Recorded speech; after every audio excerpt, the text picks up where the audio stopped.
भगवान जगन्नाथ को पहले सवर राजा, आदिवासी मुखिया विश्वावसु द्वारा श्री नील माधव के रूप में पूजा जाता था। सत्य युग में राजा इंद्रदुम्न मालव देश पर शासन कर रहे थे। वह भगवान विष्णु का बहुत बड़ा भक्त थे। भगवान नील माधव के बारे में जानने के बाद राजा इंद्रदुम्न ने एक ब्राह्मण पुजारी विद्यापति को भगवान नील माधव की खोज करने का निर्देश दिया, जिनकी पूजा विश्वावसु द्वारा घने जंगल में गुप्त रूप से की जाती थी। विद्यापति ने उस स्थान का पता लगाने के लिए अपने सर्वोपरि संसाधनों का प्रयास किया, लेकिन शुरुआत में वह असफल रहे। हालांकि अंत में वह विश्वावसु की बेटी ललिता को उससे शादी करने के लिए मनाने में कामयाब रहे। विवाह के बाद विद्यापति के बार बार अनुरोध के कारण विश्वावसु अपने दामाद को आंखों पर पट्टी बांधकर एक गुफा में ले गए, जहां भगवान नील माधव की पूजा की जाती थी। विद्यापति बुद्धिमान थे। जब विद्यापति विश्वावसु के साथ यात्रा कर रहे थे तो रास्ते की पहचान करने के लिए उन्होंने जमीन पर सरसों के बीज गिरा दिए। कुछ ही दिनों में सरसों के बीज उगकर पौधे बन गए, जिससे आगे चलकर गुफा तक जाने का रास्ता पता चला। विद्यापति से अच्छी खबर सुनकर राजा इंद्रदुम्न तुरंत भगवान के दर्शन के लिए तीर्थ यात्रा पर ओड्रा देश के लिए रवाना हुए, जिसे अब ओडिशा के नाम से जाना जाता है। लेकिन पहुंचने पर उन्होंने पाया कि मूर्ति गायब थी। राजा को निराशा हुई, लेकिन वह भगवान के दर्शन किए बिना वापस न लौटने पर अड़े रहे। उन्होंने नील पर्वत पर आमरण अनशन करने का निर्णय लिया। तभी एक दिव्य वाणी सुनाई दी, तुम उसे देखोगे। तब राजा इंद्रद्युम्न ने श्री विश्वकर्मा से कल्पवट के पास देवताओं के निवास के लिए एक भव्य मंदिर बनाने का अनुरोध किया।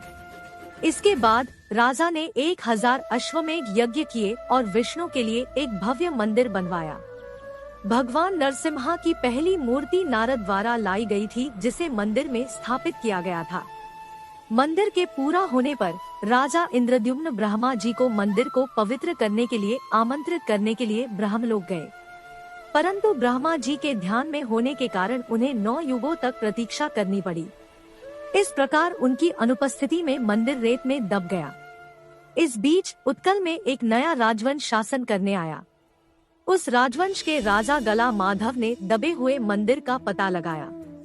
हुआ यूं कि जब गला माधव घोड़े से जा रहे थे, तब उनका घोड़े का पैर मंदिर के शिखर पर लगा, जो बालू में सालों से दबा हुआ था, और गला माधव घोड़े से गिर पड़े। उसके बाद वे मंदिर के रख रखाव करने लगे।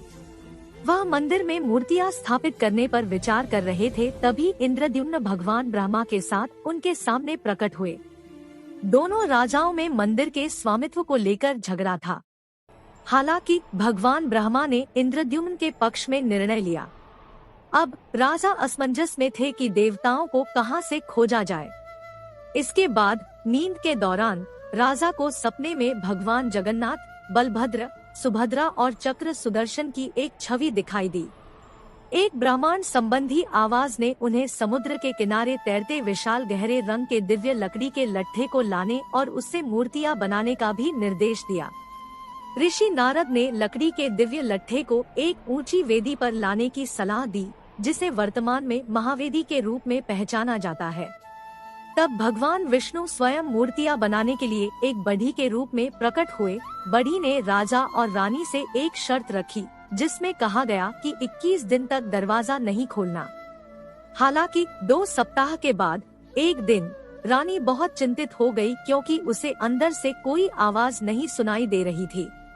उसने बढ़ी को मरा हुआ मान लिया और राजा से दरवाजा खोलने का अनुरोध किया। 17वें दिन राजा ने दरवाजा खोला, लेकिन उन्हें आश्चर्य हुआ जब उन्होंने पाया कि 3 मूर्तियां अधूरे हाथों से अधूरी थी और बढ़ी गायब हो गया था। लेकिन एक दिव्य आवाज ने राजा इंद्रद्युम्न को इन देवताओं को मंदिर में स्थापित करने के लिए कहा। अंत में देवताओं को ब्रह्मा द्वारा दिव्य अनुष्ठानों के साथ मंदिर में स्थापित किया गया।